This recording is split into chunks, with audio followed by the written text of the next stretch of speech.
வணக்கம். என் பேர் ரங்கநாதன். திருநெல்வேலி மாவட்டம் வெள்ளாளங்குளம் கிராமத்தை சேர்ந்தவன். தமிழக மக்கள் இதை கொஞ்சம் கவனிக்கணும்.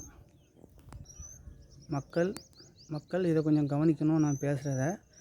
என் பேர் ரங்கநாதன். திருநெல்வேலி மாவட்டம் வெள்ளாளங்குளத்தை சேர்ந்தவன். நான் விவசாயமும் பண்ணிக்கிட்டு வரேன். தொழிலும் வியாபாரமும் ஊராக போய் அலைஞ்சு வியாபாரமும் பண்ணுறேன். என் விவசாய நிலத்தில் குளத்து தண்ணியை தேக்கி வச்சு என் இடத்துலையே கரை போட்டு மறுகாலும் போட்டு வச்சுருக்காங்க. அரசாங்க ஆவணத்தில் இல்லைன்னு இருக்குது, எடுக்க சொல்லியிருக்காங்க. டிஆர்ஓ, தாசில்தாரும் பொதுப்பணி அதிகாரியும் மாறி மாறி எடுக்காமல் அசட்டு காரணம் சொல்லிக்கிட்டு இருக்காங்க. கேட்டால் அவங்க சமுதாயத்தில் மெஜாரிட்டியாக இருக்காங்க, நீங்கள் ஜனக்கட்டு கம்மியாக இருக்காங்க, நீங்கள் கோர்ட்டுக்கு போங்க அப்படிங்காங்க. 2 பேரும் இன்னொரு இடம் அரசாங்கம் கரை இல்லைன்னா அரசாங்கம் எடுத்துட வேண்டியது தானே. தனிநபர் கரை போடுறதுக்கு உரிமை கிடையாதுல்ல. நான் யார் மேலே கேஸை போடுவேன்? அரசாங்கத்து மேலேயா? திமுக அரசாங்கம் மேலே கேஸ் போடுவேன். அரசாங்கம் மேலே எப்படி கேஸ் போட முடியும்? கேஸ் போடலாம், அதான் அரசாங்கத்தை மென்ஷன் பண்ணி தானே போட முடியும். கவர்மெண்ட்டு சரியில்லைன்னு சொல்ல முடியுமா? நான் எப்படி எந்த அர்த்தத்தில் நான் சொல்ல முடியும்? என் நிலத்தில் இருக்கிற குளத்துக்கரை இடமே கம்மியாக இருக்குது. இடத்த அளந்து கவர்மெண்ட் இருக்காதுலேயே மேப்லேயே என் இடம் குளத்துக்கரை அந்த வரப்பில் போய் முட்டணும். வரப்பு இருக்கிற இடத்துல குளத்துக்கரை இருக்குது. என் இடத்த மடக்கி அளந்து இது பண்ணியிருக்காங்க. ஆர்டிஓட்ட மனு கொடுக்கையில் டிஆர்ஓ அந்த அம்மா அதை ஆக்கிரமிப்பு எடுத்ததுன்னு சொல்லிட்டு டிஆர்ஓட்ட கொடுத்த மனுவுக்கு கலெக்டர் ஆஃபீஸில் மனு நம்பரை மென்ஷன் பண்ணி 30 நாள் கழித்து கேட்டதுக்கு தாசில்தாரும் பொதுப்பணி அதிகாரியும் ஆக்கிரமிப்பு எடுத்துட்டுன்னு சொல்லியிருக்காங்க. ஆனால் இன்னும் எடுக்கலை. இல்லை அவங்க இல்லைன்னா நெல்லையப்பர் கோயில் இருக்காது, கோயில் சத்தியம் பண்ண சொல்லிடுங்க. தாசில்தாரை சத்தியம் பண்ண சொல்லிடுங்க. அது அந்த நேரத்தில் அந்த ஊரெல்லாம் குளமாக தான் இருந்துச்சுன்னு தாசில்தாரை, நான் என் பொண்டாட்டி பிள்ளைகளோடு வரேன், சத்தியம் பண்ணதுக்கு வரேன், தாசில்தாரையும் சத்தியம் பண்ண வர சொல்லிடுங்க. சுதந்திர இந்தியாவில் 75 வருஷம் ஆண்டு காலில் சாதியால் தான் நிறைய செத்துருக்காங்க. தவிர்த்துட்டு மதத்தால் யாரும் பெரிய அளவில் 1-2 பேர் தான் இறந்துருப்பாங்க. பெரிய அளவில் தமிழ்நாட்டில் யாரும் சாகலை. இங்கே சாதியை வச்சுக்கே அரசியல் பண்ணி நிறைய இந்துக்கள் தான் சாகுறாங்க. சாதி ஒவ்வொரு நாளைக்கும் ஒவ்வொரு சமுதாயமும் சாதியை பிடிச்சிக்கிட்டு வளர்த்துக்கிட்டு இருக்காங்க. இது நாட்டோட ஒற்றுமைக்கு நல்லதுக்கு இல்லை. திருப்பரங்குன்றத்தில் ஒரு சிறுபான்மை மதம்னு சொல்லிக்கிட்டு இந்துக்கள் வழிபாடை எதிர்க்கிற திமுக அரசு சிறுபான்மை இந்துக்களுக்குள்ளே ஒரு பாதிப்புன்னா அதை பெரும்பான்மை இந்துக்கள்கிட்ட நீங்கள் போய் கட்ட பஞ்சாயத்து பண்ணுங்கன்னு சொல்கிற மாதிரி அதிகாரிகள் சொல்கிறாங்க. திமுக அரசாங்கம் அதை பண்ணுதா இல்லையான்னு எனக்கு தெரியலை. காலம் சென்ற எங்கள் அப்பா கூட திமுகவில் தான் இறக்கும் தருவாயில் உள்ள எலெக்ஷன் வரைக்கும் திமுகவுக்கு தான் ஓட்டு போட்டிருக்காங்க. இப்படி இருக்கையில் ஒரு சிறுபான்மை இந்துக்களுக்கு ஒரு பாதிப்புன்னா இந்துக்களுக்குள்ளேயே சண்டையை மூட்டிக்கிட்டு சாதி சண்டையை போட்டுட்டு சாவுங்க வழக்கு போடுவோம்னு சொல்கிறாங்க. இவங்க எந்த கணக்கில் செயல்படுறாங்கன்னு தெரியல. இது தர்மநீதிக்கு புறம்பான செயல். அரசாங்கம் இப்படி செய்யக்கூடாது. இது உடனே அரசாங்கம் அரசு இயங்கணும். இயங்கி தாசில்தாருக்கு ஆக்கிரமிப்பு அகற்ற சொல்லணும். இப்போ நான் புறம்போக்கு இடத்த ஒரு 10 சென்ட் பிடிச்சிருக்கேன் அப்படின்னா தாசில்தார் புகார் கொடுத்தாங்கன்னா சேப்பநல்லூர் காவல்துறை உடனே ஆக்கிரமிப்பு பண்ணியிருக்கேன்னு சொல்லி ஒரு வழக்கு போடுறாங்க. ஆனால் தாசில்தார் மேலேயோ இல்லை ஒரு கிராம நிர்வாக அதிகாரி மேலேயோ பொதுமக்கள் யாரும் புகார் கொடுத்தாங்கன்னா எந்த விதமான வழக்கும் போட மாட்டேங்காங்க.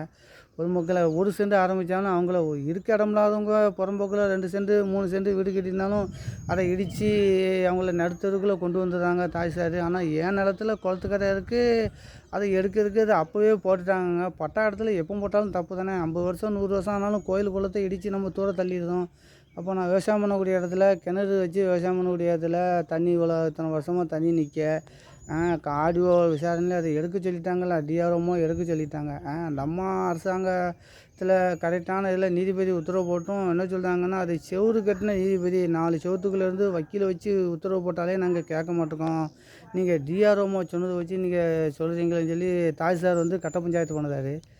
இப்படி பண்ணினாங்கன்னு எப்படி சாதியை பிடிக்க சொல்கிறாங்களே, உங்கள் சாதியை நீ பிடிச்சிக்கிட்டே வளைங்க. ஒவ்வொரு சாதியாக எங்கே பார்த்தாலும் போஸ்டரு சாதி தான் வளர்ந்துக்கிட்டு இருக்குது. நீதி வளர்ந்த மாதிரியே தெரியல. இது அரசாங்கம் உடனே அதை முடிவு எடுக்கணும். ஆனால் சுதந்திர இந்தியாவில் இந்துக்கள் தான் ஜாதியால் தமிழ்நாட்டில் கிட்டத்தட்ட ஒரு 50,000 பேர் செத்துருப்பாங்களா. எந்த மோட்டிவ்னாலும் அது ஜாதியாக தான் இருக்கும். இப்போ நான் பேசுகிறேன், இதில் கூட ஒரு ஜாதி மோட்டிவில் கூட என்னையை கொல்ல சொல்லலாம். இப்படி தான் இருக்குது. சாதியால் தான் எல்லோரும் சாகுதாங்க. சாதியால் ஒவ்வொரு குடும்பங்களும் தாலி எடுத்து தட்டறிஞ்சு நிற்கிது. இது அரசாங்கம் சிறுபான்மை இந்துக்கள் அவங்க பாட்டுக்கு வாழ்ந்துட்டு போகிறவங்கன்னா அவங்கள பொழப்ப பார்க்கணும்ல. சிறுபான்மை முஸ்லீம்னா அவங்க என்ன பிழைக்கிறாங்களோ அவங்க பொழப்ப அவங்க பாட்டு பார்க்க போகிறாங்க. இந்துக்கள் யாருமே அவங்ககிட்ட போய் சண்டை போடலையே. இதுக்குள்ள யாரும் போய் அவங்ககிட்ட போய் தமிழ்நாட்டில் போய் சண்டை போடலையே. எங்கே நீங்கள் ஜாதியால் நிறைய பேர் சாகுதாங்களா? அதை கணக்கிலே எடுத்துக்கிட மாட்டேங்கிங்களே அரசாங்கம். அரசாங்கம் இப்படி இருந்துச்சுன்னா மற்ற மக்கள் நாளைக்கு சிறுபான்மை மக்கள்லாம் நாளைக்கு சிறுபான்மை 437 ஜாதி இருக்குது தமிழ்நாட்டில், இணையதளத்தில் இருக்குது.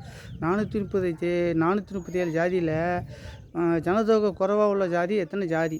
இது அந்த மக்கள்கிட்டே நான் கேட்கேன். இது எனக்கு வர நிலைமை நாளைக்கு உங்களுக்கும் வரும். நீங்கள் யாருக்கு ஓட்டு போட்டீங்க அவங்ககிட்ட கேளுங்க.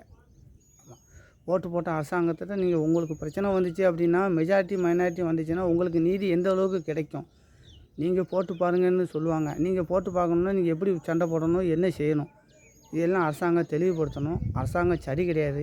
திமுக அரசாங்கம் உடனே இந்த அரசாங்க அதிகாரிகளை உடனே ஆக்கிரமிப்பு அகற்ற சொல்லி நீதிமன்ற உத்தரவை கடைப்பிடிக்க சொல்லணும். ஏழைகளின் நீதிமன்றம் டிஆர்ஓ அம்மா தான்.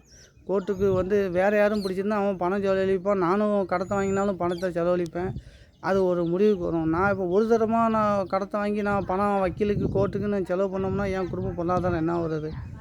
என் குடும்ப பொருளாதாரம் என்ன வருது?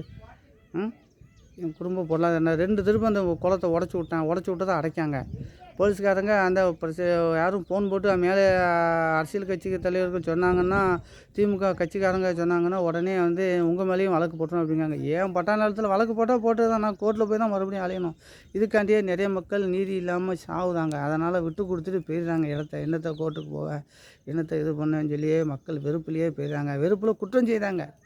வெறுப்பு அரசியலில் கிரிமினல் குற்றங்கள் எல்லாமே செய்தாங்க. நீதி இல்லைன்னா எல்லாம் செய்தாங்க. இது அரசாங்கம் ரொம்ப சிந்தித்து செயல்பட்டு நீதியின் அடிப்படையில் செயல்படணும். அரசு அதிகாரிகளுக்கு எல்லாமே தெரியும், எது தவறு எது சரின்னு தெரியும். ஆனால் அவங்க கோர்ட்டுக்கு போனால் தான் வழக்கு தீருங்காங்க. கோர்ட்டு உத்தரவுகளையும் சில உத்தரவுகளும் மதிக்க மாட்டேங்காங்க, செயல்படுத்த மாட்டேங்காங்க.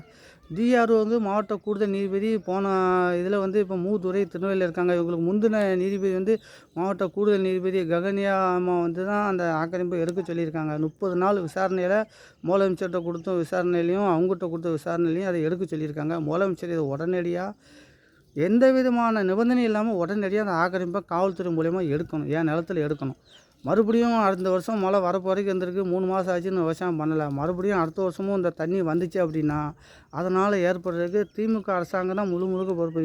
இந்த அரசாங்கம் வந்துச்சுன்னா போன ஆட்சியில் உத்தரவு போட்டாங்க அப்படிம்பாங்க, எங்களுக்கு தெரியாதும்பாங்க. இப்படியும் மாற்றி சொல்லிக்கிட்டு இருக்காங்க. அரசாங்கம் உடனடியாக நடவடிக்கை, நான் பல வருஷமாக போராட கொடுத்துருக்கேன், நடவடிக்கை எடுக்கணும். சாதி தேவையில்லை. சாதியை கையில் இருக்கிறதுக்கு ஒவ்வொரு சமுதாயத்தையும் தூண்டக்கூடாத அரசாங்கம். சாதி அரசியல் வேண்டாம்.